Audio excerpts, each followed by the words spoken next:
how do they turn a cow's intestines into classical harp strings?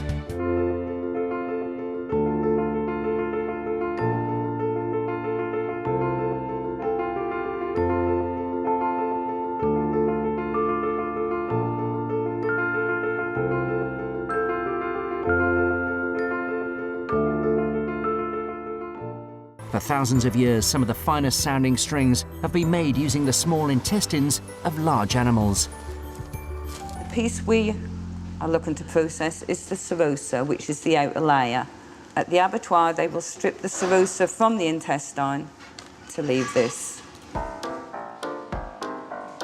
Each fistful contains dozens of pre-cut, 13-metre-long strands, stripped from cattle killed for beef and salted at the abattoir to preserve them. The problem is that salt makes the strands of serosa stick together, so Rosina has to wash them thoroughly in a mixture of water, sodium carbonate and soap. Using bare hands might make the guts easier to separate, but you've got to have the stomach for it. We don't really notice the smell down here so much now. My husband still has a bit of a problem with it some nights when I go home. After 3 days of washing, the strands of intestine are passed to Sarah Middleton, who inspects them for signs of damage. When they selected them for any black bits, weak bits, anything that looks like it's going to break and weaken the string. By combining strands in different arrangements and tying the ends together, Sarah creates all the notes needed to play a harp. So this is a 3-strand, a 13-strand, 23-strand.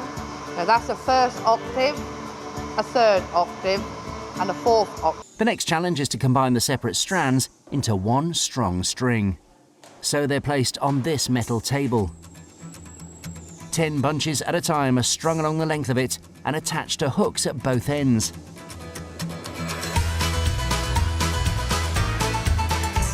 After hitting the on switch, the hooks at each end spin in opposite directions, twisting the strands together. The strings then need to be dried, but do this too quickly and they would crack and split. So each string is strung up and left to dry in this humidity-controlled room. As they dehydrate over a period of at least 7 days, collagen proteins in the intestines act like glue and bind the strands together. The next problem is that the drying process has left the strings rough to the touch. Pluck these for a full concerto in C minor, and you'd majorly damage your pinkies. So they're passed to Justin Wright and his 10-metre-long, centerless grinding machine.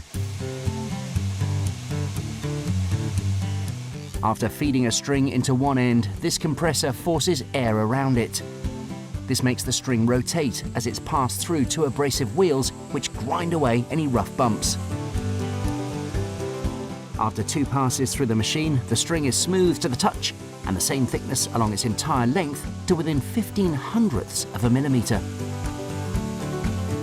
These strings might have the look, feel and shine of a harp string, but they're vulnerable to changes in humidity. Damp in the air could cause them to swell up. To overcome this problem, the strings are layered with the best water-resistant coating available, marine varnish. Neil Cross has to apply 4 perfectly even coats on each string. Using sponges means Neil can coat the entire surface of the string. But not any old sponge will do. These have been sourced from the Aegean Sea, off the coast of Greece. It takes a full 8 weeks for the company to transform the guts into strands of musical glory. Most professional musicians prefer the sound catgut makes over synthetic strings. And once they've been cut up and coiled into packets, they're just the ticket for concerts and operas all over the world.